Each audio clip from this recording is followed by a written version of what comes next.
croix me sera toujours chère. Elle est gloire et victoire pour moi. Et par elle, en la maison du Père, la couronne est offerte à ma foi. Et par elle, en la maison du Père, la couronne est offerte à ma foi.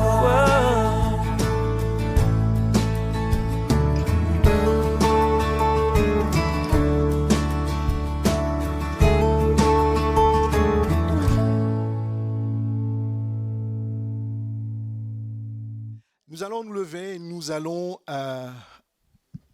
parler de la parole de Dieu. Simplement, le thème, c'est la famille. Je vais prier pour la parole du Seigneur, que le Seigneur conduise toutes choses. Seigneur, merci pour ta grâce, merci pour ta présence ce matin. Je te bénis, Seigneur, pour toute personne, Seigneur, qui est entrée dans ta maison, qui s'est approchée de toi ce matin. Tu ne rejettes pas, Seigneur, celui qui vient vers toi. Et tu as dit, vous me chercherez et vous me trouverez si vous me cherchez de tout votre cœur. Seigneur, ce matin, je te bénis et je te rends grâce pour tous ceux qui te cherchent de tout leur cœur, qui abandonnent, Seigneur, leur éducation, qui abandonnent leur histoire, qui abandonnent, Seigneur, mon Père, mon Roi, Seigneur, leur personnalité et qui viennent à toi, Seigneur, dépouillés, Seigneur, de leur chair, mais remplis de ton Saint-Esprit. Je te bénis, Seigneur, pour ta parole ce matin. Seigneur, je te prie de permettre à ce qu'elle soit, Seigneur, annoncée, Seigneur, avec simplicité, mais aussi, Seigneur, avec véracité et amour. Seigneur, nous te demandons par le nom puissant du Seigneur Jésus-Christ. Amen. Vous pouvez vous asseoir. Le thème du message ce matin, c'est « La famille est une bénédiction de Dieu ». Et je vais parler de la famille charnelle par la famille de l'Église.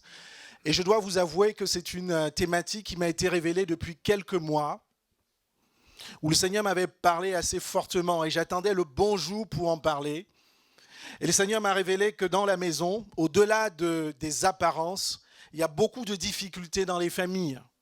Il y a des parents qui ont des querelles avec leurs enfants. Il y a des enfants qui sont rebelles par rapport à leurs parents. Il y a des personnes qui sont divorcées, séparées dans la maison de Dieu.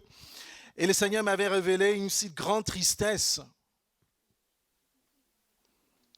Parce que ce n'est pas le plan de Dieu qu'une famille soit désordonnée. Ce n'est pas dans le plan de Dieu qu'une famille soit dans la tristesse, qu'une famille soit dans la confusion. Et là, ce matin, on va faire un focus sur la famille. Et d'ailleurs, je vais faire vraiment un survol d'un certain nombre de points. Et vous verrez que pendant des semaines et des mois, il y a des frères qui sont dans le ministère qui vont aborder des points après spécifiques. Mais on va aller vraiment beaucoup plus loin dans la parole de Dieu sur la famille. Et je vous disais que c'est une souffrance. Le Seigneur, c'était la souffrance du Seigneur. Il a mis sur mon cœur aussi, et pendant des moments, j'en parlais. Et souvent à l'église, je vous le dis simplement, on est beau, on est belle, on est souriant, mais nos réalités sont tout autres. Et ça a été une grande tristesse pour le Seigneur, une grande tristesse pour moi aussi. Et ce matin, nous sommes là parce que la parole de Dieu guérit notre âme. Vous êtes là ce matin parce que vous pensez que la parole de Dieu peut changer des choses dans vos familles, peut changer des choses dans votre couple, peut changer des choses vis-à-vis de vos enfants. C'est pour ça que nous sommes là ce matin, pour que la parole de Dieu puisse faire effet dans notre vie et produire vraiment du fruit. Amen. Et donc nous allons retourner à la Genèse. Quand tout va mal, on doit retourner à la parole de Dieu. Et dans la Genèse, il se passe beaucoup de choses. Parce que la Bible nous enseigne dans la Genèse que tout ce que Dieu a créé est bon. Tout ce que Dieu a créé est bon. Dis à ton frère, tout ce que Dieu a créé est bon. Et la Bible nous montre comment, les 6 premiers jours, le Seigneur, il a créé quoi? Il a créé la lumière. Ensuite, il a créé les cieux, il a créé les eaux. Il a créé toutes ces choses-là. Et à un moment donné, il a pris du recul. Le Seigneur est sage. Il s'est assis et la Bible nous dit qu'il a regardé tout ce qu'il avait créé. Il a trouvé que c'était comment? Que c'était bon. Et j'ai envie de te dire aussi ce matin que la famille que Dieu a créée autour de toi, en toi, tu dépends d'une famille et tu créeras une famille. Toute cette famille-là, Dieu a créé pour que cette famille soit également bonne. Quel que soit ce que ta famille a traversé, quelle que soit la situation de ta famille, nous allons renverser nos mentalités ce matin et nous allons regarder à notre roi. Nous allons revenir à la jeunesse parce que tout ce que Dieu a créé est bon. Beaucoup se disent, j'ai été brimé dans la famille, j'ai été abusé. Mais tout ce que Dieu a créé, il est bon parce qu'il est au contrôle de toutes choses. Est-ce que ce matin, nous voulons revenir autour de la parole de Dieu pour restaurer ce que Dieu a créé de bon? Je vous disais que Dieu, il a créé le ciel et la terre. Il a trouvé que tout cela était bon. Et je vais vous dire, est-ce qu'on peut avancer, mes gars? Le premier point, c'est que Dieu a créé tout ça dans un cadre ordonné. Dieu a créé la lumière, il a créé le ciel, la terre, les eaux, toutes les composantes de l'univers. Et chacune de ces composantes avait un rôle, parce que Dieu est sage. Le rôle de la lumière, c'est d'éclairer, vous voyez? Le rôle de l'eau, c'est de donner aussi la vie. Et Dieu a créé toutes choses ordonnées, parce que Dieu est un Dieu d'ordre et pas de désordre. Et je peux vous dire tout ce que j'ai écrit, je ne connais pas d'histoire particulière de famille ici. Mais ce que le Seigneur m'a révélé, c'est qu'il y a beaucoup de familles chrétiennes où c'est le chaos. Il n'y a pas d'organisation, pas de rôle. On ne sait plus qui est le papa à la maison. On ne sait plus qui est le chef de la famille. On ne sait plus qui est la compagne du chef de la famille. Tout est chaos. Il y a des familles où, ça va peut-être vous surprendre, mais j'en ai rencontré, où ce sont les enfants qui prennent le rôle de leader dans la famille, parce que ça a été un enfant roi, parce que ça a été un enfant qui à un moment donné a été abandonné, et c'est lui qui commande dans la famille, et c'est lui qui oriente dans la famille. Et j'ai envie de vous dire ce matin, si vous voulez avoir une famille bénie, heureuse, retournez à l'ordre de Dieu, parce que Dieu n'est pas un Dieu de désordre, il est un Dieu d'ordre. Dans la famille, le papa et la maman, ils ont des rôles différents. Les enfants ont des rôles différents, définis dans la parole de Dieu. L'homme est le chef de la famille. Le chef, ce n'est pas celui qui écrase, qui piétine. L'homme a une grande responsabilité dans la famille. C'est lui qui bénit, c'est lui qui aime d'abord en premier. C'est lui qui protège la famille. Mes amis, il y a des familles chrétiennes dans cette église où les papas ont abandonné leurs responsabilités. Vous ne connaissez plus les besoins de votre famille. Vous ne connaissez pas les besoins, vous n'êtes plus attentif aux besoins de votre épouse. Revenons à l'ordre de Dieu et ne soyons pas surpris. Les conséquences, il n'y a pas que le diable. Beaucoup on accuse le diable. Le diable a touché mon mari, le diable a détruit ma famille, mais c'est faux. C'est parce que nous ne marchons pas selon l'ordre de Dieu. Dieu est un Dieu d'ordre. Il y a des familles où la femme prend le relais, la responsabilité de la famille. C'est elle qui donne le là. C'est elle qui dit on veut aller à gauche, on veut aller à droite. Je suis désolé, ce matin, je vous parle de la parole de Dieu. Ce n'est pas, je ne vais ni défendre les hommes, ni défendre les femmes. Mais je veux par l'aide du Saint-Esprit rétablir l'ordre de Dieu. Parce que c'est à travers l'ordre de Dieu que les familles seront bénies et que la paix sera restaurée dans les familles. Quand on dit à la femme d'être soumise à son mari, il y a beaucoup de débats. Certains disaient non, Paul n'était pas marié, il ne sait pas ce que c'est que le mariage. Mais vous pensez que la parole de Dieu change? Pourquoi Dieu a permis à ce que les écrits de Paul soient, on va dire, même plus des tiers du Nouveau Testament? Tout ce qu'on nous enseigne, autour de la famille notamment, ça vient de Paul. Autour des dons du Saint-Esprit, ça vient de Paul. La femme soumise à son mari, ce n'est pas une femme écrasée, ce n'est pas une femme qui n'a rien à dire. Comprenons bien la parole de Dieu et soyons sages. La parole de Dieu nous remplit de sagesse. La femme soumise à son mari, c'est elle qui reconnaît que dans la famille, il y a une autorité. Est-ce que vous avez déjà vu 2 pilotes dans une voiture? Il y a l'un qui va aller à gauche, l'autre qui va aller à droite. La Bible nous dit que la femme doit être soumise à son mari, comme son mari il est soumis à Christ.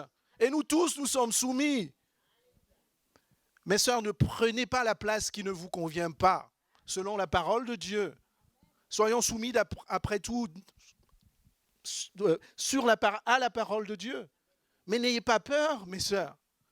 Si vous avez un mari chrétien, c'est un mari qui est rempli du Saint-Esprit. Il doit être rempli de l'amour. Et le rôle de l'homme, c'est d'aimer. Alléluia. Ne renversons pas les rôles. S'il y a deux pilotes dans une maison, ça ne peut pas fonctionner. Ne vous posez pas de questions de pourquoi on n'arrive pas à faire des projets, pourquoi on n'avance pas, pourquoi nos prières ne sont pas bénies. C'est parce que dans la maison de Dieu, dans votre maison, dans votre foyer, les choses sont à l'envers. Et les enfants doivent être soumis à leurs parents.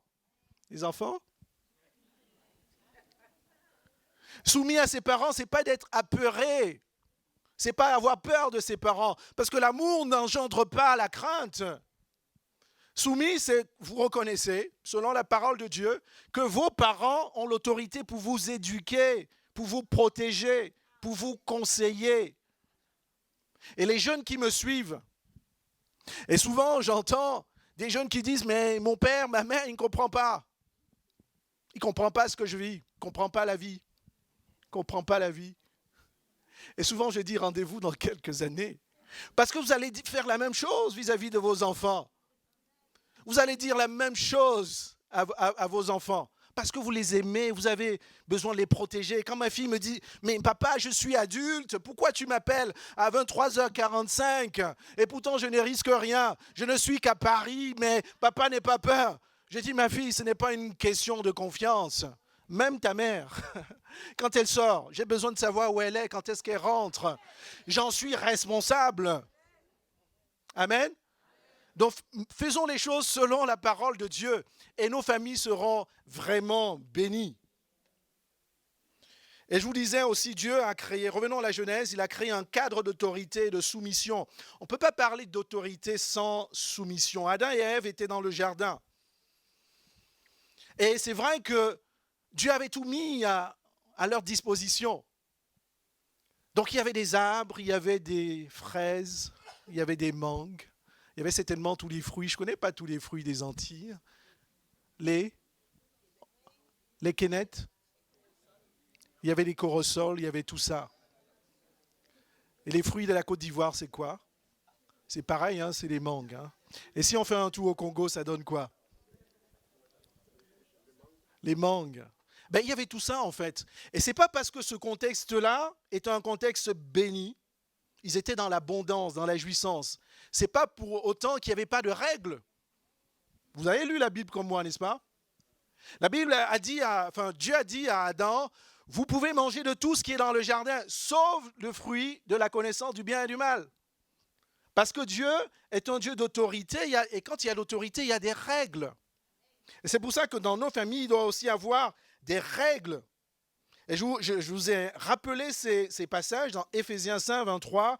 Le mari est le chef de la femme, comme Christ est le chef de l'Église, qui est corps et dont il est le sauveur.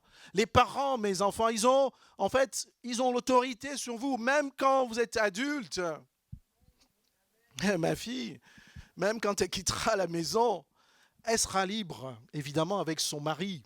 Mais je vais l'appeler pour avoir ses nouvelles, je veux savoir si elle va bien, etc.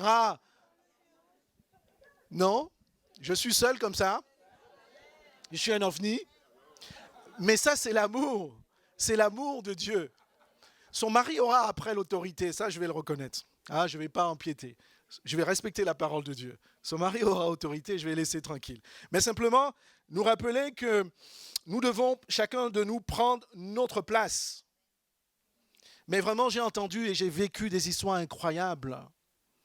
C'est un frère fidèle à l'église, serviteur. Vous savez, souvent, les pasteurs racontent beaucoup d'histoires. On ne sait pas si c'est des histoires qu'ils ont vécues ou des histoires qu'ils ont entendues. Ça, c'est une histoire que j'ai vécue. D'accord ?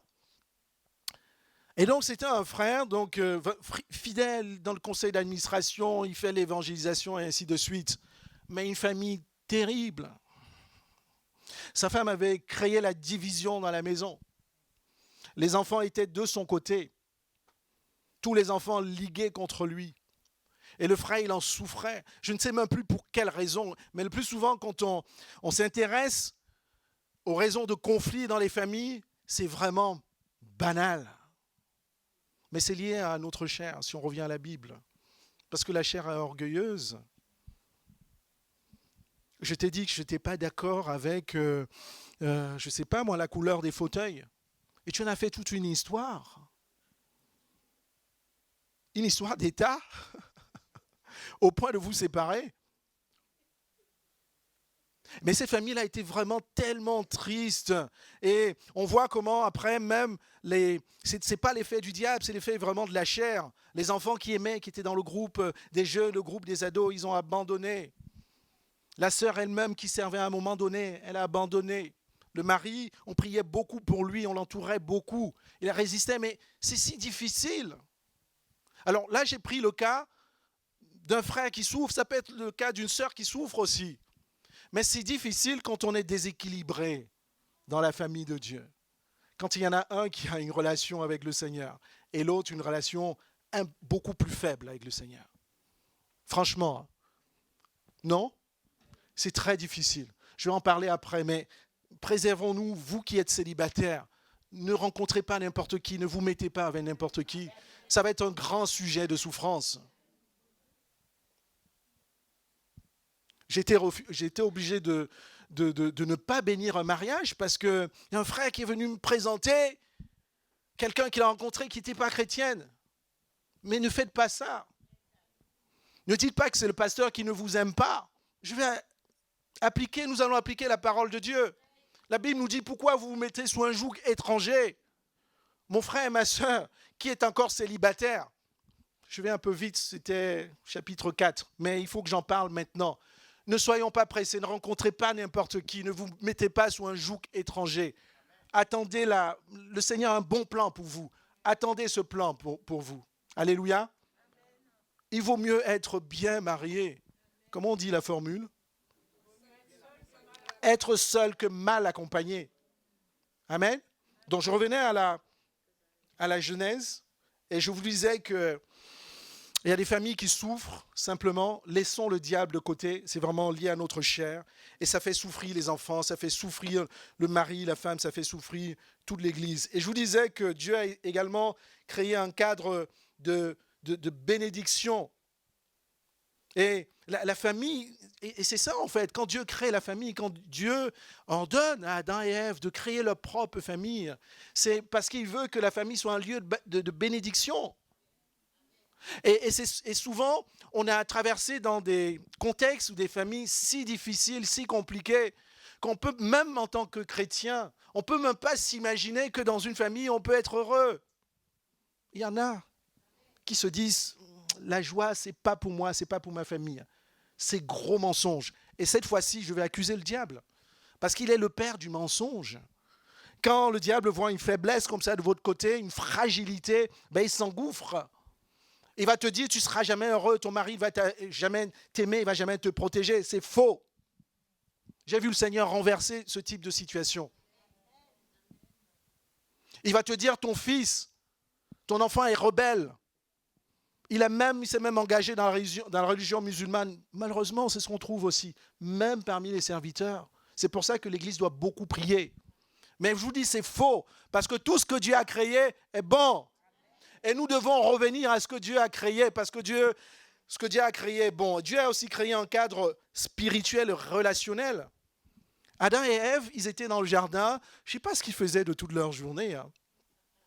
Mais ils n'avaient pas de travail, ils n'avaient pas de métro, ils devaient quand même avoir du temps libre. Mais ils devaient être heureux à force de manger. Mais à un moment donné, j'imagine que Dieu parlait avec Adam et Ève. Dieu pouvait voir Adam et disait, alors comment ça a été ta journée? C'était pas si difficile, il ne faisait pas si chaud. Il pouvait voir Ève et disait, est-ce que ton mari t'a pas embêté aujourd'hui? Dis-moi pour que je lui tire pas l'oreille, hein? Pour que je lui remonte pas les bretelles. Comment tu as passé? Comment ça a été, ma fille? Il y avait un cadre relationnel, spirituel. Pourquoi je vous en parle? Parce que dans les familles chrétiennes aujourd'hui, il n'y a même plus de relation. Il n'y a même plus de communication, ni entre vous, ni avec Dieu. Et il y a des couples et des maris et femmes qui ne se parlent que pour fonctionner. Alors, c'est combien le loyer qu'on doit payer cette fin de mois? C'est quoi le budget de l'essence de la voiture? Et on ne parle de ça. Ça va être quoi quand ils vont en vacances ensemble? Ça va être quoi le budget des vacances? C'est quoi? Il a besoin de quoi notre fils pour aller à l'école? On ne parle que du fonctionnement. Moi, j'ai vécu dans une famille comme ça. Comment voulez-vous que votre famille soit heureuse si tu ne parles plus, toi, à ton chéri, à ta chérie? Et parfois, on est fatigué de se parler, mais on n'est pas obligé de se parler que des choses sérieuses. Chérie, j'ai mangé un kebab ce midi, tu sais. Ça faisait longtemps, c'est pas bon. Mais parler des choses banales. J'ai rencontré un chien dans le métro, etc. Je marchais, j'ai vu une fleur mauve, de couleur mauve.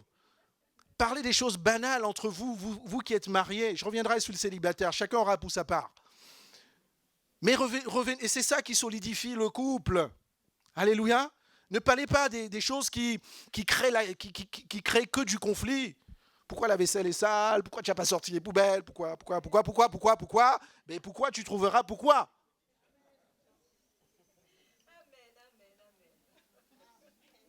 La relation, la communication, c'est la base pour avoir une famille unie. Amen. Même à travers les enfants, entre les enfants et les parents. Bon, je bénis le Seigneur. Bon, je vous ai parlé quelques fois de mon père qui n'était pas très affectueux, il n'était pas méchant, mais je vous dis, il ne m'a jamais tenu dans ses bras. Ça ne m'a pas empêché de grandir et d'être un papa très affectueux. Parce que Dieu peut réparer tout ça. Amen. Mais avec ma mère, il y avait de la relation, il y avait de la communication. On se regardait, on rigolait sans se parler, on se comprenait avec tous ses enfants. Elle en avait 6. Maman extraordinaire. On dit toujours les mamans sont extraordinaires, mais la mienne était vraiment extraordinaire. Je vous en parle parce que même entre les parents et les enfants, il faut rétablir la communication. Et là, je m'adresse aux parents. La communication vis-à-vis de vos parents, de vos enfants, pardon, ce n'est pas simplement « tu as eu quoi en maths? Tu as eu quelle note en maths ?» Ce n'est pas simplement « oui, tu dois revenir avant 18h30 ». Mais comment tu vas? Comment tu te sens? Quels sont tes amis, etc.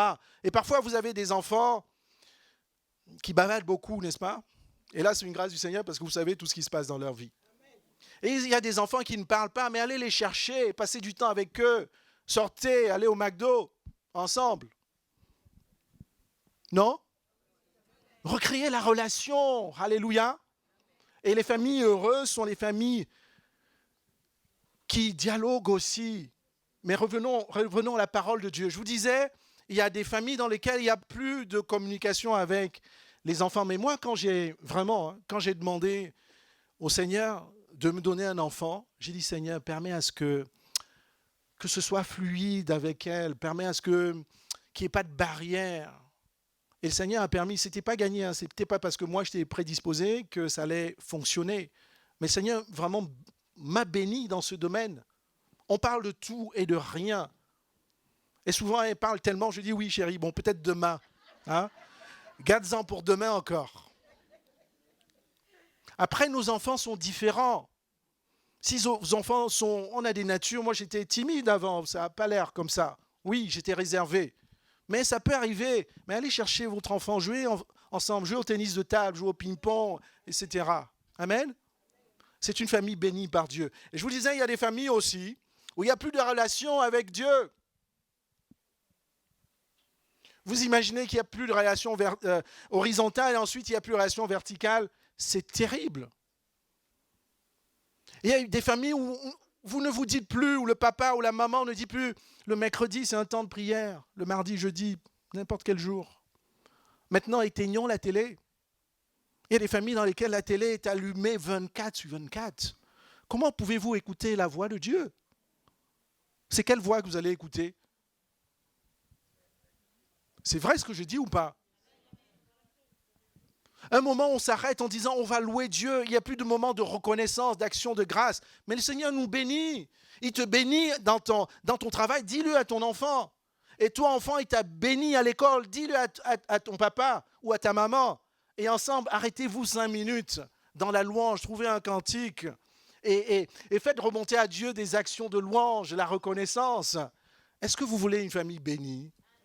C'est tous ces ingrédients-là. Mais ces ingrédients qui viennent de la parole de Dieu. Et vraiment, c'est un encouragement de vous dire, ne vous laissez pas, même les enfants sont grands, petits, on peut être dans un fonctionnement un peu traditionnel, on est à table, on mange, on regarde la télé. Mais je peux vous dire, si le Seigneur a dit, veillez et priez, afin de ne pas tomber en tentation, c'est parce que nous en avons besoin. Le Seigneur, lui, il sera tenté, il sera vaincu. Mais vous, si vous ne veillez pas et priez, vous serez vaincus. Votre famille sera vaincue. Il y a des familles qui sont très attaquées spirituellement. Je ne dis pas que le diable y réside, mais parce qu'il y a des portes ouvertes. Si vous n'avez pas de temps de prière, de jeûne, de reconnaissance, de louange, mais où va être le Seigneur? Dans votre maison, dans votre famille. Donc je nous encourage, mes frères et sœurs, cassons ces traditions de fonctionnement un peu mondaines. Là, vous savez, quand il y a des personnes qui s'approchaient de Jésus. Et puis on dit, n'est-ce pas, lui, c'est le frère, la sœur, etc. Jésus a pu répondre à ces gens-là, mon frère et ma sœur, ce sont ceux qui écoutent la parole de Dieu et qui les mettent en pratique. Si vraiment on se dit, on est frères et sœurs dans cette maison-là, le fonctionnement de notre famille doit être calqué sur la parole de Dieu. Et parfois on est là dans l'église. En fait, l'église, il y a certaines familles pour lesquelles l'église, tout ce qui se passe à l'église, c'est une chose. Et quand on est à la maison, c'en est une autre. C'est-à-dire que ce qu'on vit à la maison, ça ne reflète rien de ce qu'on est à l'église. Qu'est-ce qu'on partage à l'église, mes bien-aimés? On partage le pardon, l'amour, l'écoute, la patience. On s'encourage pour chercher les choses de Dieu. Mais dès qu'on arrive à la maison, c'est comme si le chapitre de l'église et de la présence de Dieu est fermé. Ce matin, c'est la famille de Dieu est une bénédiction de Dieu. Quand on est un chrétien, on ne devrait même pas dire vrai chrétien, il n'y a pas de discontinuité entre notre vie spirituelle, notre vie dans la famille. La manière dont tu parles à ton mari, est-ce avec douceur? Pasteur Blaise l'imite souvent bien. Je ne vais pas m'aventurer dans ce domaine, mais vous comprenez ce que je dis. Parce que la Bible nous appelle à parler avec douceur. Quand tu parles avec douceur, ça calme des tempêtes. Quand tu parles avec colère, ça allume le feu. Même pour des sottises, même pour des petites choses. Est-ce qu'il y a vraiment une continuité entre ce que tu vis, ce que tu chantes, ce que tu crois, et ce que tu pratiques vraiment dans ton couple et avec tes enfants? Est-ce que tu es à l'écoute de tes enfants? Est-ce que tu protèges tes enfants? Vous savez, j'ai un oncle qui, vous ne savez pas me croire, mais il était peureux, tout simplement. C'est quand ils étaient à la maison, ils entendaient du bruit derrière, ils poussaient ses enfants devant. Non, mais vraiment, j'étais jeune, je ne comprenais pas. On était nombreux, il avait plusieurs enfants, il y en avait 8. Et il entendait du bruit. Il disait, mais Jacques, vas-y, va dehors, on va regarder. Mais c'est le monde à l'envers. Un papa, il protège. Oui, mes sœurs, on doit avouer, on n'est pas si costaud que ça. C'est pas la grâce de Dieu. On protège surtout parce qu'on prie. Il y a la protection physique, mais il y a aussi la protection spirituelle. Amen. On doit protéger aussi physiquement.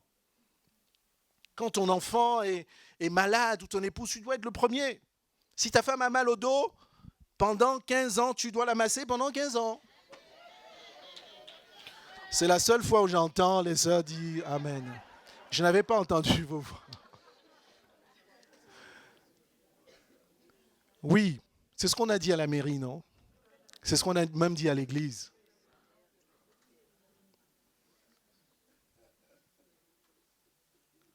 On avance, je ne sais plus où j'étais. On était sur, voilà, vous avez compris, les relations et ainsi de suite. Mais la bonne nouvelle ce matin, c'est que Dieu, il a vraiment restauré le cadre relationnel avec l'homme. Vous savez, tout ce dont on parle, tous les problèmes que je viens d'évoquer avec des exemples, ça vient du fait qu'à un moment donné, il y a un péché. Et que le péché a brisé ce cadre relationnel. Je vous parlais de ce cadre de bénédiction, le cadre physique, le cadre de communication, mais il y a surtout le cadre relationnel. C'est ce qui a été brisé. C'est pour ça que les familles ne sont plus bénies. C'est le cadre relationnel qui était la base de la bénédiction de Dieu. Parce que Adam et Ève communiquaient. Maintenant, comme c'est brisé tout ça, ben la famille dysfonctionne. Il n'y a plus d'amour, il n'y a plus de pardon, il y a des conflits, etc. Mais la bonne nouvelle, c'est que Jésus-Christ est venu rétablir ce cadre relationnel. Si vous êtes là vraiment ce matin, je vais parler des choses très précises. Si vos familles sont dans le conflit, vous avez même connu des injustices. Et le plus souvent, ce qui fait mal, c'est les injustices qui nous sont proches, n'est-ce pas? C'est des personnes, c'est nos frères, nos sœurs. Quand c'est un ami, ok, ça passe, mais quand c'est quelqu'un qui est proche, ça fait très mal. Et dans la maison de Dieu, souvent, ça fait très mal parce qu'il y a un frère à qui tu ne parles plus. Il y a une sœur à qui tu ne parles plus. Il y a certains même qui ne parlent plus à leurs parents. Ça fait très mal. Mais la bonne nouvelle, je vais annoncer ce matin, c'est que Christ, et vous le croyez, est vraiment venu restaurer ce cadre relationnel. La Bible nous dit, dans 2 Corinthiens 5, verset 18, que Dieu nous a réconciliés avec lui par Christ, déjà. Et dans Colossiens 2, verset 10, nous dit, vous avez tout pleinement en lui, qui est le chef de toute domination et de toute autorité. Vous avez la restauration avec Dieu en Christ dans une famille où la relation, où la communication est brisée, où il y a eu des injustices, même là où il y a eu des abus. Dieu peut le réconcilier en Christ. C'est ça notre espoir. Est-ce que vous le croyez ce matin? Amen. Ne restez pas dans votre défaite. Ne restez pas dans cette situation de famille conflictuelle. Mais basez-vous sur la parole de Dieu. Croyez à la parole de Dieu. Croyez que Dieu a restauré. Mais j'ai vécu des choses, je vous le dis, parce que je l'ai aussi vu. J'étais à l'étranger pendant mes études et il y avait à l'église, il y avait un couple dont le mari était diplomate et la femme était au foyer. Parce que le plus souvent, travailler avec diplomate, quand on est conjoint diplomate, c'est compliqué. Mais vraiment, l'homme faisait n'importe quoi. Il avait des foyers ailleurs, en dehors de la maison. Et la femme était dans une souffrance. Elle était seule avec les enfants. Ils en avaient 4 ou 5. Il n'était jamais présent. Il ne savait pas ce que les enfants portaient. Il ne savait pas le caractère de ses enfants. Bref, il était absent. Tout ce qu'il faisait, c'était de payer le loyer. Mes frères, notre rôle, vous l'avez entendu, ce n'est pas de payer le loyer. Dieu peut payer le loyer sans nous, parce que c'est lui qui pourvoit. Mais vraiment, dans cette sœur-là, elle ne s'en cachait pas. Tous les mardis, on venait, on priait. Pourquoi? Parce qu'on croyait en Dieu. Vous voyez? En fait, la Bible nous dit que le juste vivra par la foi. Devant les difficultés que nous rencontrons, il n'y a rien d'impossible pour Dieu. Rien. C'est pour ça que ce matin, je vous encourage. On a prié pendant des mois et des mois. Et à un moment donné, un mardi, même pas un dimanche, le monsieur, il rentre. Là, il y avait une allée, il rentre calmement. Et là, vous savez, comme les frères sont souvent discrets dans la maison de Dieu, on se retourne pour regarder qui rentre. Parce qu'on se dit, celui-là, on n'a pas l'habitude de le voir en réunion de prière. Mais c'était lui. Et ensuite, il s'assied. Et à un moment donné, il y a eu un silence et puis il a pris la parole. Mais il a confessé de lui-même, de tous les péchés qu'il a fait, qu'il avait commis pendant des années et des années. Il a demandé pardon à son épouse et à l'église. Est-ce que vous pensez que ça, ce n'est pas la main de Dieu? Est-ce que vous pensez qu'il y a des choses impossibles à Dieu? Je ne sais pas ce que tu as pu traverser dans ta famille, quelle est la situation. Mais moi, je suis là ce matin parce que je crois que Dieu peut bousculer les montagnes. Alléluia. Et ce matin, nous devrons être encouragés par rapport à cela, dans la famille. Et donc, il y a des exemples de famille dans la Bible, il y en a beaucoup. On peut prendre, j'ai jamais prêché sur Joseph et Marie, mais je me suis rendu compte que c'est une belle histoire. Et vous savez, en fait, vous connaissez quand ça se passe, quand l'ange annonce à Marie qu'elle sera enceinte, qu'elle va attendre celui qui sera le sauveur de l'humanité, eh bien, il se passe des choses extraordinaires qui nous enseignent beaucoup sur la famille. La première chose, c'est vraiment l'obéissance et la sagesse de Joseph. Ben, regardez ce qui se passe. Vous êtes fiancés, votre fiancée tombe enceinte. Mais c'est la folie. Mais qu'est-ce que tu m'as fait? Tu m'as dit que tu étais vraiment chrétienne, on s'entendait, tu allais voir dehors, tu as péché. C'est pas possible, je romps le mariage. Mais c'est vraiment un drame. En réalité, quand on le lit si facilement, on dit, ok, c'était le plan de Dieu. Mais mettez-vous à la place de Joseph. Non? Henri, mettez-vous à la place de Joseph. Son mariage, je ne sais pas quand est-ce que ça allait être. Ta fiancée tombe enceinte. Mais quand on dit les parents, la société, etc. Et d'ailleurs, la Bible nous dit qu'il a pensé secrètement à rompre les fiançailles. Mais Dieu est bon. Parce que Dieu a retourné la situation. Parce qu'à un moment donné, Dieu a permis à ce que Joseph, en fait, Dieu a rassuré Joseph sur son plan. Et la Bible nous dit que Joseph, en fait, il a décidé de prendre Marie pour femme. Je vous en parle parce que une famille qui est bénie, c'est une famille aussi qui marche dans l'obéissance. Parfois, il y a des choses qu'on ne comprend pas, même du plan de Dieu. Si vous voulez avoir une famille bénie, mon frère, ma soeur, dans votre famille, il faut marcher dans l'obéissance, dans les choses de Dieu. Si Dieu te dit va à gauche, va à gauche. Ne psychote pas, ne réfléchis pas. Va simplement à gauche et Dieu te bénira. Je vais vous parler aussi de l'humilité de Marie. Vous voyez, quand elle voit, c'est sa cousine, hein, Élisabeth, c'est ça? Élisabeth lui dit, mais ma soeur, tu es bénie. Dieu, parmi toutes les femmes, t'a regardé toi et a permis à ce que toi, tu puisses porter le sauveur de l'humanité. Je vous dis, alors, mettez-vous à la place de Marie. Aussi, elle aurait pu hausser les épaules en disant, ben oui, en effet. Dieu voyait que moi, je jeûnais, je priais 4 fois par semaine. J'ai toujours été droite avec mon mari. Et je viens d'une famille chrétienne, etc., dont Dieu ne pouvait choisir que moi. Mais est-ce que Marie a dit ça? Mais elle a dit à sa cousine, mon âme exalte le Seigneur et mon esprit se réjouit en Dieu, mon sauveur, parce qu'il a jeté les yeux sur la bassesse de sa servante. Car voici désormais toutes les générations me diront heureuse, parce que le Tout-Puissant a fait pour moi de grandes choses, et son nom est saint. J'aime beaucoup cette déclaration de Marie. Une famille qui va être heureuse et bénie marche dans l'humilité. Alléluia. Dieu peut t'octroyer des dons. Les dons spirituels viennent de Dieu, même des talents. Ce n'est pas pour autant que tu hausseras les épaules et que tu montreras. Il y a certains qui montrent même leurs talents dans leur propre famille. Les talents, c'est pour Dieu. Les dons spirituels, c'est non seulement pour nous fortifier, mais c'est pour encourager l'Église. Ce n'est pas pour dire à ta famille, moi je prie, ou à ta femme, je prie en langue plus que toi. Ça n'a pas de sens. Dis plutôt à ta femme, viens le parler en langue. Paul a dit qu'il fallait parler en langue. Je t'encourage, viens, on cherche le parler en langue. Amen. Et donc, une famille qui va être bénie, c'est une famille qui marche dans l'humilité. Mais bien aimé, je veux vous dire, en fait, il y a des choses qu'on combat avec Dieu, avec les hommes, et il y a des choses qu'on ne combat pas avec Dieu. Si vous êtes orgueilleux sur ces choses-là vis-à-vis de Dieu, il vous terrasse. La Bible nous dit qu'il élève les personnes humbles, mais il résiste. Donc ne rentrez pas dans les péchés d'orgueil spirituel, ni dans vos familles, ni dans votre église. Ce n'est pas parce que Dieu vous a béni dans la prophétie, dans le parler en langue, dans les paroles de connaissance. Et ma prière, c'est que toute l'Église soit bénie comme ça. Ce n'est pas pour autant que ça va être votre sujet de fierté. Sinon, Dieu va vous l'enlever parce qu'il le fait pour sa gloire. Une famille bénie est une famille qui marche dans l'humilité. Et vous voyez, en fait, Joseph a aussi une grande confiance en Dieu. Il a dû se dire aussi, quand, vous savez, c'est... sa femme sera enceinte, elle va accoucher d'Emmanuel, Dieu avec nous. Mais que va dire la société? Je vais raconter à mes amis que je suis le papa de Dieu. Non mais oui, hein? Que je suis le papa du Fils de Dieu. Parce que Jésus est aussi Dieu, n'est-ce pas? Mais ils vont me prendre pour des fous. Remettons-nous dans le contexte, c'est la loi juive. Et Jésus-Christ, d'ailleurs, il a été insulté, il a été bafoué parce qu'il disait qu'il est le Fils de Dieu. Et mettez-vous à la place de Joseph. Mais dans quoi le Seigneur m'embarque? Dans un truc fou.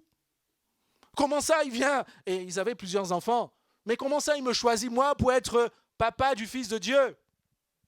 Parce que Joseph était aussi considéré comme père de Jésus. Mais ce qu'il a fait, il a fait confiance en Dieu. Il n'a pas pris peur. Il n'a pas regardé aux difficultés qui l'environnaient. Ça ne devait pas être simple avec les pharisiens, les sadducéens. Je vous dis ça parce que l'exemple de Joseph, c'est un bon exemple aussi dans une famille bénie par Dieu, est une famille qui marche dans la confiance. Et nous allons le voir plus loin parce que ça ne s'arrête pas là. Vous savez qu'ils ont eu beaucoup de difficultés. Hérode avait décidé de quoi? De détruire tous les enfants de Bethléem. Et c'est pour ça qu'ils s'enfuient en Égypte. Ils ont eu tellement d'épreuves. Joseph aurait pu dire aussi à Marie, écoute, dans quoi tu m'embarques? C'est vrai que j'ai eu cette conviction, mais dans quoi tu m'embarques? C'est compliqué. On était bien avec les autres enfants. Et nous voici perdus, etc. Mais il a fait quoi? il a mis sa confiance en Dieu. Et je vous dis, en fait, une famille bénie, c'est une famille aussi qui sait résister face aux épreuves. Nos familles auront toujours des épreuves, quelques épreuves. Et Dieu le permet, ce n'est pas une punition. Dieu nous fait passer par les épreuves pour que notre foi soit affermie. Mais l'épreuve ne doit pas ébranler votre famille. Quand vous êtes dans l'épreuve, qu'est-ce que vous avez à faire? C'est de prier, c'est de revenir à Dieu. Il y en a qui se divisent dans l'épreuve. J'ai perdu un travail, mon mari a impédié le travail, je me suis séparé de lui.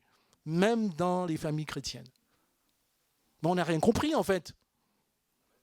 Ma femme est malade ou ma femme est fragile en ce moment, je me sépare d'elle. Non, dans la maison de Dieu, il n'y a pas de divorce. Sinon, on n'est pas dans la maison de Dieu, on n'est pas dans l'ordre de Dieu. Et votre famille sera sans dessous. Amen. Donc, une famille bénie, c'est une famille aussi qui sait marcher dans les épreuves. Il va y avoir des maladies, des souffrances, mais soyez toujours présents. Soyez près de votre mari quand il a un peu de fièvre. Soyez auprès de votre femme aussi quand elle ne se sent pas bien. Soyez auprès de votre enfant quand il est. Soyez présents. Ça vous paraît souvent naturel, mais il y a des papas et des mamans qui regardent souvent ça de loin. Ce n'est pas possible, mais pourquoi Dieu nous a donné les enfants? Amen. Donc, une famille bénie, c'est une famille aussi qui sait marcher dans les épreuves, dans les difficultés. Et le point que je voulais partager aussi avec vous, je vais prendre du recul, je vous disais que j'allais parler d'un peu tout le monde, parce que la famille de Dieu ne se limite pas simplement au papa, maman, enfant. Il y a des célibataires, et ça commence par ça, et Dieu, en fait, nous conduit pendant tout ce cycle-là. Et en fait, je vais vous dire que le célibat est aussi une bénédiction. Amen. Est-ce que les célibataires peuvent dire Amen? C'est une bénédiction, pas parce que je le dis, parce que c'est la première étape déjà avant le mariage. Et c'est une bénédiction parce qu'on a aussi encore un peu sa liberté. Je vous parlais beaucoup de choses. On fait ce qu'on veut, on part où on veut, on voyage, on mange ce qu'on veut. Moi, aujourd'hui, je ne fais pas ce que je veux. Il faut que je questionne madame pour lui demander si elle est d'accord. Et c'est tout à fait normal. C'est tout à fait normal. Et quand on est célibataire, on jouit de cette liberté. Donc c'est une bénédiction. C'est une bénédiction aussi parce qu'on est dans la quête d'une âme sœur. Et la quête d'une âme sœur, c'est vraiment un projet sensible. C'est un projet sensible pour notre vie, mais c'est un projet important pour Dieu. Parce que Dieu est à l'écoute de ce que vous recherchez. Dieu connaît les sentiments de vos cœurs, il connaît les questionnements de votre cœur, ou même les souffrances, la solitude que vous pouvez traverser. Mais je dis c'est une bénédiction parce que la Bible nous dit que Dieu a des plans et des projets. C'est des paroles qu'on connaît. Mais quand je sais que Dieu a un plan, un projet, même quand je suis dans le trou, je sais qu'il me sortira du trou et que ça sera un plan merveilleux. Alléluia. Et j'encourage donc tous ceux qui sont célibataires à vraiment se dire que ce n'est pas c'est pas une sanction de Dieu, ce n'est pas une épreuve si difficile que Dieu, c'est peut-être une école dans laquelle Dieu te fait passer. Dieu te prépare pour ce qui est bon pour toi, ma sœur, pour ce qui est bon pour toi, mon frère. J'ai été célibataire, certains de nous ont été célibataires, on sait ce que c'est. Mais quand on est célibataire en tant qu'enfant de Dieu, on peut se dire, je sais que j'ai un père, je sais. La Bible nous dit que c'est Jésus qui pouvait dire que un père ne donnera pas un morceau de pierre à son enfant s'il lui demande un morceau de pain. Il ne donnera pas un serpent s'il demande du poisson. Et je t'encourage, si tu es célibataire, Dieu te donnera ce qui est bon pour toi. Amen. Et je vous disais aussi que le mariage est une bénédiction. Celui qui trouve une femme trouve le bonheur. C'est une grâce qu'il obtient de l'Éternel. C'est Proverbe 18, verset 22. Et si vous écoutez bien cette parole, ça signifie que tout est grâce avec Dieu. Regardez, c'est une grâce qu'il obtient de l'Éternel. C'est-à-dire que quand le Seigneur te permet de rencontrer un mari, ton futur mari, ta future femme, c'est pas parce que tu es le plus beau, la plus belle. Dites-moi Amen. C'est pas parce que tu es la plus spirituelle, le plus spirituel. Dites-moi Amen. C'est pas parce que tu es le plus besogneux ou la plus besogneuse dans ce domaine. Dites-moi Amen. Parce que c'est une grâce. La grâce est une faveur de Dieu. Dieu t'ouvre une porte, il te bénit. Et c'est pour ça, si on va plus loin, Jusque-là, vous êtes d'accord avec moi. Mais on va continuer.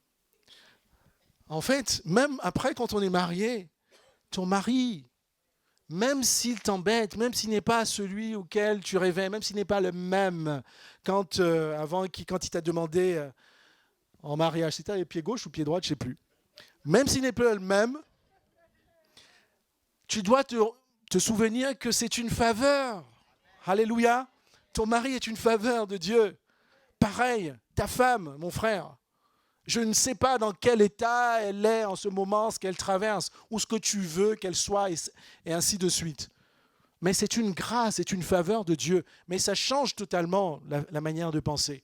Parce que si c'est un cadeau de Dieu, ce n'est pas un cadeau d'un homme. Donc c'est vraiment une grâce, tu en prends soin, c'est une bénédiction, quoi qu'il en soit. Qu'elle m'engueule, qu'elle fasse la tête, etc. Ok, je prends du recul, mais ça ne va pas changer le fait que ce soit la faveur de Dieu. Alléluia. Ça change tout. Et c'est important de le comprendre parce que c'est un levier, c'est une force, si vous voulez, pour prier. Si tu ne comprends pas et tu n'acceptes pas que malgré tout, ton mari, ta femme est une bénédiction de Dieu, tu ne pourras pas prier pour elle, tu ne pourras pas prier pour lui, parce que tu ne vas regarder qu'aux difficultés. Amen. Et donc, les enfants aussi sont une bénédiction de Dieu. Le psaume 127, verset 3, nous dit « Voici, des fils sont un héritage de l'Éternel, le fruit des entrailles est d'une récompense. » Et vous voyez, Dieu nous fait grâce. Et quand il nous fait grâce d'un enfant, cet enfant ne vous appartient pas seulement. Amen. Vous pouvez avoir des mamans qui peuvent remplacer Dieu dans leur maison. Non. Mes sœurs qui attendaient aux jeunes mamans, faites la part des choses. Votre enfant, votre chouchou, c'est votre chouchou. Mais il appartient aussi à Dieu. Il faut jamais qu'il remplace Dieu, qu'il empiète sur vos temps de prière, vos temps de lecture de la parole de Dieu, sur votre temps de communion avec Dieu, même sur votre temps en fait de relation avec votre mari. Je vous parle de toutes ces choses parce que c'est ça qui met les familles à l'envers. Et là, on revient vraiment sur la parole de Dieu. Donc, je disais que les enfants, c'est une bénédiction et dont on doit toujours remercier le Seigneur pour ce qu'ils sont, pour ce qu'ils font, même s'ils ne sont pas ce qu'on veut, ce qu'on souhaite. Ok, ils n'ont pas fait les études que vous voulez. Ok, ils ne viennent pas à l'église tous les jours. Ok. Mais souvenez-vous qu'ils ne vous appartiennent pas, ils appartiennent surtout à Dieu. Donc, aimez-les, quoi qu'ils soient, quel que soit leur statut, etc., aimez-les. Je sais qu'il y a des situations très difficiles. Je ne dis pas que c'est facile, mais on n'a pas d'autre choix que d'aimer nos enfants. Et les parents ils sont aussi une bénédiction de Dieu. Honore ton père et ta mère afin que tes jours se prolongent dans le pays que l'Éternel, ton Dieu, te donne. Et je m'adresse aux enfants, grands, petits, adolescents, adultes et ainsi de suite. Tous les enfants de vos parents. Et là, Dieu s'adressait au peuple d'Israël. Et vous savez, dans la culture d'Israël, la culture de la famille, en tout cas, est basée sur la Torah, la loi. Le papa et la maman ont un rôle très, très important. Et Dieu dit, honore en fait tes parents, non pas pour qu'ils t'achètent une nouvelle PlayStation, pour qu'ils t'achètent de nouvelles Nike, pour qu'ils te trouvent des vacances aux Caraïbes et ainsi de suite. Non. Qu'est-ce que la parole de Dieu nous dit là? Afin que tes jours soient heureux. Si on le prend dans l'autre sens, ça signifie que si tu n'honores pas ton père, ta mère, en fait, tes jours ne seront pas heureux. Simplement. Revenons à la parole de Dieu. Et je vous disais, vraiment, désolé de parler de mon papa, que j'aime beaucoup, il est déjà parti, mais avant de connaître le Seigneur, j'avais beaucoup de mal à l'aimer. Parce que je me disais, c'est pas possible. Comment il peut être aussi absent, aussi insensible? Mais quand j'ai connu le Seigneur a renversé tout dans mon esprit. C'est pour ça que Dieu dit qu'on doit être renouvelé par le Saint-Esprit. Et mon papa, vraiment, quand j'ai connu tout ça, je l'ai tellement aimé. J'ai beaucoup aimé, en fait, parce que je voyais l'homme, en fait, qu'il est. Je ne voyais plus le Père. Je voyais l'homme aussi dans le fait qu'il n'était pas chrétien. Il faisait de son mieux pour être le meilleur des papas. Et moi, mes attentes n'étaient pas comblées. Mais je l'ai honoré. Mon papa, à un moment donné, il ne marchait pas, on lui avait coupé les jambes. On devait être présent. Après, il avait l'Alzheimer. Mais je vous en parle parce que certains, même dans les familles chrétiennes, parce que tu as eu un père difficile, et quand il n'est plus mobile, il a des difficultés, tu l'abandonnes. Non, pas dans la famille de Dieu. Nous devons honorer nos parents, quel que soit le background historique. Vous devez les bénir jusqu'au bout, afin que vos jours soient heureux. N'abandonnez pas vos parents. Ça, c'est comme ça que le monde fonctionne, pas dans la maison de Dieu. Et donc comment être heureux dans sa famille, ça va être mon dernier point. En fait, on s'est déjà tout dit. Je vais vous lire un passage aussi qui m'a touché dans Proverbe 15, verset 17. Mieux vaut de l'herbe pour nourriture, la oreille, l'amour, qu'un bœuf engraissé si la haine est là. Je pense qu'il faut le lire 3 fois en fait. Il faut fermer les yeux pour lire, pour comprendre. Moi, je ne l'ai pas compris la première fois. On va le relire. Vaut mieux de l'herbe pour nourriture, la oreille, l'amour, qu'un bœuf engraissé si la haine est là. Qu'est-ce que le Seigneur a envie de nous dire? Être heureux dans ta famille, ce n'est pas la jouissance des choses matérielles uniquement. Ce n'est pas que tu disposes de ce que tu veux, quand tu veux, etc. Ce n'est pas que ça. Parce que la Bible nous dit du bœuf engraissé, tu peux être là, mais il y a de la haine, il y a la discorde, il n'y a pas d'entente. Ta famille ne sera pas heureuse. Là où tu es heureux, c'est là où il y a de l'amour. Alléluia. Et peut-être il n'y a pas à manger, et peut-être il n'y a pas des petites choses qui font plaisir à la chair. Je parle de façon imagée, quand je dis il n'y a pas à manger. Mais la Bible nous dit que la condition pour être heureux, c'est là où il y a l'amour. Donc mon frère, ma sœur, cultivez l'amour dans vos familles. Alléluia. Oubliez les tracas du quotidien, des fourchettes qui ne sont pas sales, du sol qui n'a pas été balayé, de la porte qui n'a pas été fermée, des chaussettes qui traînent, etc. Ça va toujours exister. Mais cultivez l'amour. Alléluia. Et vous serez heureux dans la présence de Dieu. Et donc, comment être heureux aussi dans sa famille? Il y a un autre verset qui résume ça, c'est Jean 13, verset 17. « Si vous savez ces choses, vous êtes heureux pourvu que vous les pratiquiez. » Et un autre verset qui dit heureux, dans Psaume 119, « Ceux dont la conduite est intègre, ceux qui marchent suivant la loi de l'Éternel, heureux ceux qui gardent ses instructions et qui le cherchent de tout leur cœur. » Et je me suis adressé à... Tous ces sujets vont être pris d'une certaine manière par tous les serviteurs pendant des semaines et des mois, parce que la famille doit, en tout cas de Dieu, doit revenir sur la parole de Dieu. La famille doit revenir sur les instructions de Dieu.